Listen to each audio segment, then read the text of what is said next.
of 101 famous poems.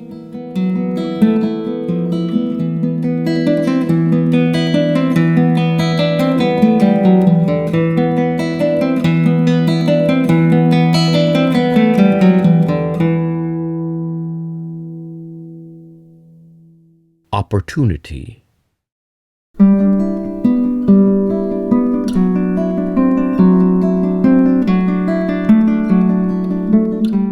By Edward R. Sill.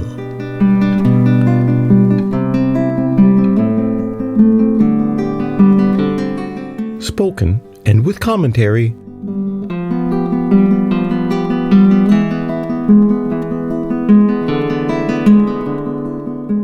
by E. T. Hansen.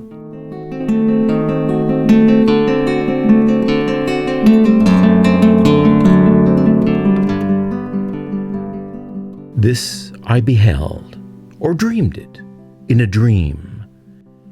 There spread a cloud of dust along a plain, and underneath the cloud, or in it, raged a furious battle, and men yelled, and swords shocked upon swords and shields.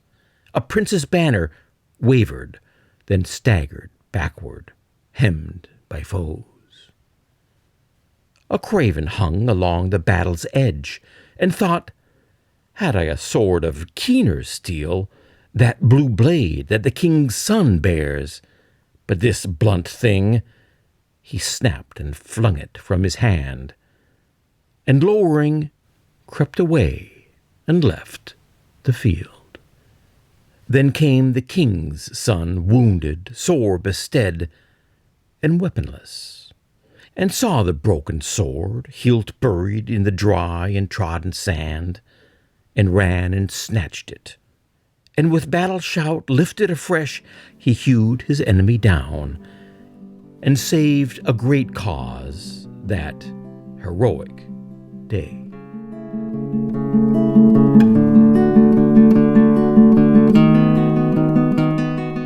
On talking ourselves out of greatness.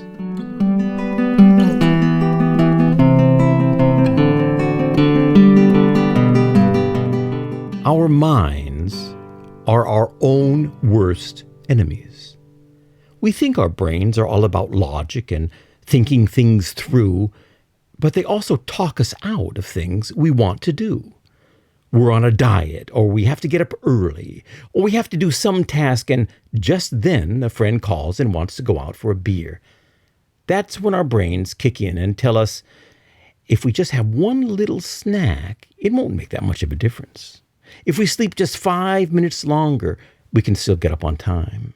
If we have just one beer, we can do whatever it is we have to do when we get back.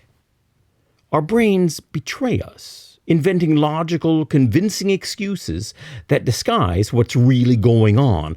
Our willpower is flagging. And when we're afraid, when we're tired, when we realize the risk we're taking and falter in our conviction, when we see just how powerful the competition is and how easy it will be to fail, to lose, to take damage, to regret that we ever entered the fray, that's when our brains find good reasons to shy away from that great task we've set ourselves. We set goals for ourselves and imagine all we have to do is a little hard work. Have a little patience. Maybe write down our goals and soon we will be successful. But life never makes it that easy. As soon as our goal is in sight, we discover the competition. Someone else wants the same thing. Who knew? Or the struggle is more complicated and longer than we'd planned for. One way or the other, there always turns out to be a price we have to pay. It's never just a little hard work and a vision board. There's always a fight, a struggle. There's always someone dangerous and threatening, and a very real chance of losing. That's when our brains start spreading propaganda for the other side. It's not worth the risk. This is not the right time. I could do it if I had better tools, if my parents had taught me better, if I didn't have so many other things to do right now, if I had friends in high places who supported me on any other day at any better time in my life. And the thing is, it makes sense. Our brains aren't stupid. Everything they tell us is probably true. Maybe it would be illogical, stupid even, to keep going. And that's the moment that separates success from failure. The winners keep going in the face of all the reasons not to. They take the risk, even though it is very real. And if they lose, which a lot of people do all the time, they accept it. Everything great comes with risk and a price. That's something they don't often tell you when you're young. Greatness is never achieved without a fight, without the courage to keep striving against the odds, against the sense our brains are trying to talk us into. Courage is often illogical, maybe even stupid sometimes, and yes, often enough, it turns out to be foolhardy and leads us into disaster. But without it, we cannot achieve the things we want. Not just victory in strife or in sports or in business, but in happiness, satisfaction, love, greatness.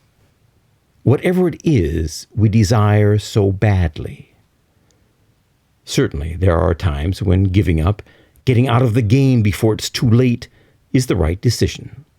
Times when it's not worth the risk. But there are always some things in life, just a few things, maybe even just one thing a lifetime, that are worth the risk, that are worth everything. In all of our lives, there will come a time when our brains tell us to retreat. That is the time we must summon all our sheer, blind, foolhardy courage and keep going. So if you are striving for some great, risky goal, I wish you all the luck and success in the world. And most of all, I wish you the courage to keep going to the very end.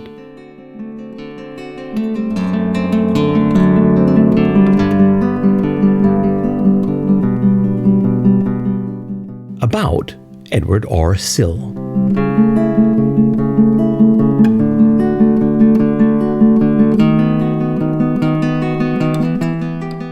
Edward Rowland Sill, 1841 to 1887, was an American poet and educator. Born in Windsor, Connecticut, Sill graduated from Yale, where he was class poet, and entered but did not complete Harvard Divinity School. In his life, he was a businessman, a reporter for the New York Evening Mail, a high school teacher and principal in Ohio and in Oakland, California, and a professor of literature at the University of California. He spent the last years of his life in Cuyahoga Falls and in Cleveland, Ohio. Though Sill was a frequent contributor to the Atlantic Monthly and other publications, as well as publishing several books, he did not achieve much recognition as a poet during his lifetime. Much of his poetry was rediscovered after his death at 46 in Cleveland, and today his poems, The Venus of Milo, The Fool's Prayer, and Opportunity are considered minor classics of the Gilded Age.